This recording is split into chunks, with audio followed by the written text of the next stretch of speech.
Bonjour à tous. Aujourd'hui, on va faire quelques révisions de chimie et on va parler des acides faibles, des bases faibles, et puis des acides forts et des bases fortes. Si vous vous souvenez, on avait pris l'exemple de l'acide éthanoïque, CH3COH, qui est capable de réagir avec l'eau pour donner sa base associée, CH3CO- plus H3O+. On est en solution aqueuse pour chacune de ces espèces et l'eau est liquide. Et ça nous avait permis de définir le K, la constante d'acidité, la constante d'équilibre de cette réaction.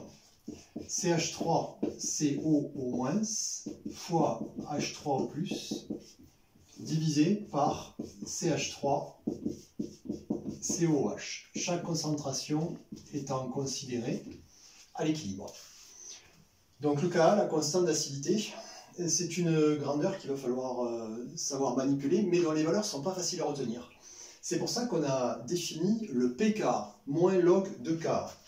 Et donc, on peut prendre le log de cette expression, log de K, ça va être égal à log de CH3COO- sur CH3COOH, fois H3O+. Mais le log, on peut le séparer en deux parties. Log de AB égale log de A plus log de B. Ce qui fait plus log d'H3O+. On va essayer de faire apparaître le pH et le pK. Alors on se souvient que le pH, c'est moins log d'H3O+. Et le pK, moins log de K. Donc je peux faire passer ce terme de l'autre côté, et celui-là à droite. Donc on va avoir, en le faisant passer de l'autre côté, moins log d'H3O+, c'est-à-dire pH, égale log de base sur acide à l'équilibre, plus pK. Pourquoi plus pK? Parce que j'ai fait passer le log de K à droite, comme on a vu en cours, ce qui devient moins log de K, c'est-à-dire pK. pH égale pK plus log de base sur acide. Base sur acide. Et donc, cette relation va être utile pour pouvoir définir les domaines de prédominance. Vous vous souvenez, les domaines de prédominance? Vous avez le pH et le pK. En dessous du pK, l'acide prédomine, et au-dessus, c'est la base. Mais pourquoi? Pourquoi? Donc, si on prend le cas de la concentration de base égale à la concentration d'acide. Si les deux concentrations sont égales, le rapport vaut 1. Et le log de 1, c'est 0. Donc pH égale pK. Ici, lorsque le pH est égal au pKa, la concentration de base est égale à la concentration d'acide. Qu'est-ce qui se passe si le pH est plus grand que le pKa? Si on est dans cette zone, que le pH est plus grand que le pK, ça signifie que ce log est supérieur à 0. Log de base sur acide supérieur à 0. Dans quel cas le log est supérieur à 0? Quand ce qu'il y a à l'intérieur, le rapport base sur acide, est plus grand que 1. Base sur acide supérieur à 1. Ce qui veut dire que la concentration de base à l'équilibre est plus grande que la concentration d'acide à l'équilibre. La base prédomine. A l'inverse, si le pH est inférieur au pK, le logarithme va être inférieur à 0, puisqu'il faut enlever quelque chose au pK pour que ce soit un pH inférieur au pK. Le logarithme sera inférieur à 0, la quantité de base sera inférieure à la quantité d'acide, et l'acide prédominera dans cette zone-là. Donc, voilà ce que vous pouvez retenir sur les acides et les bases faibles. CH3COH est un acide qui est faiblement dissocié dans l'eau. On va avoir pour les acides organiques des Ka qui vont caractériser leur faible dissociation.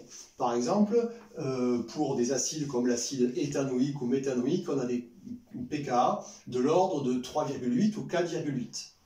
Ce qui veut dire qu'on a quelques pourcents d'acides qui ont réagi avec l'eau. Et c'est tout. Uniquement quelques pourcents. Maintenant, un petit retour sur la courbe de dosage. quand on a dosé, donc ici c'est le pH et là c'est VOH-, quand on a dosé l'acide éthanoïque, CH3COOH, par la soude, on a eu une réaction totale qui nous a donné CH3CO- et un transfert de protons plus H2O. Donc ici, c'est une réaction totale, on a mis une flèche. Là, c'est un équilibre, on met une double flèche. Lors de ce dosage, vous vous souvenez, on avait V équivalent. Et ici, on a vu V équivalent sur 2. Eh bien, lorsqu'on est à la demi-équivalence, on se retrouve avec le pH est égal au pKa. Pourquoi? Quand on regarde cette relation, pH égale pKa, si log de base sur acide égale 0. pH égale pKa si log de base sur acide égale 0. Et le logarithme est nul si le rapport base sur acide est égal à 1, si on a la même quantité de base que la quantité d'acide. Et ici, à la demi-équivalence, on se retrouve avec la concentration de CH3COH qui est égale à celle de CH3CO-. Ici, quand on atteint ce point, on a une solution particulière, on est face à un mélange particulier. Quand la concentration de l'acide faible est égale à celle de sa base conjuguée, quand ces valeurs sont proches, on est face à ce qu'on appelle une solution tampon. Et le dosage, c'est une bonne chose pour s'en apercevoir, parce que avec une courbe comme celle-là, on voit que quand on ajoute de la soude, en petite quantité, ou avant d'arriver à ce point-là, eh bien le pH varie peu.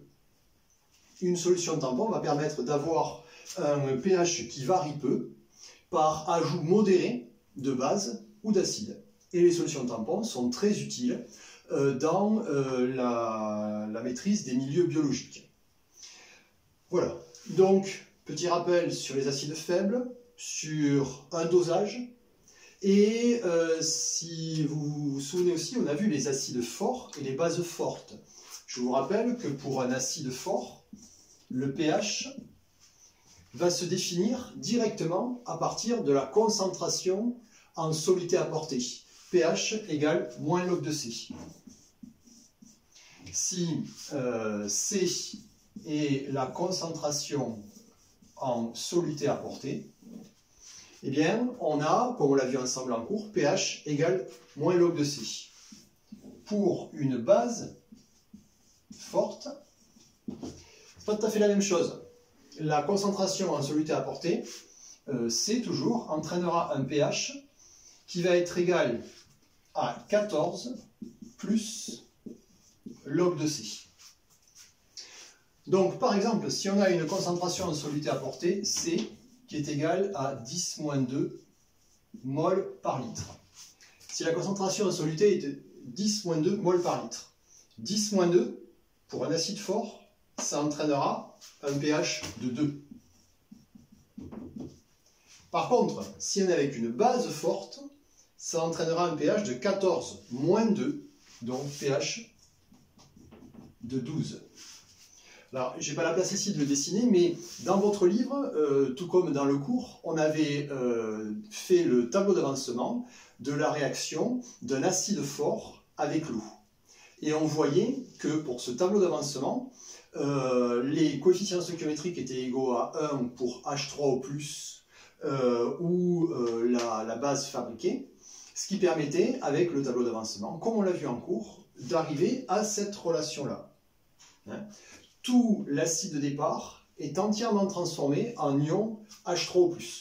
L'avancement atteint la valeur maximale et on fabrique des ions H3O+, avec une concentration égale à C.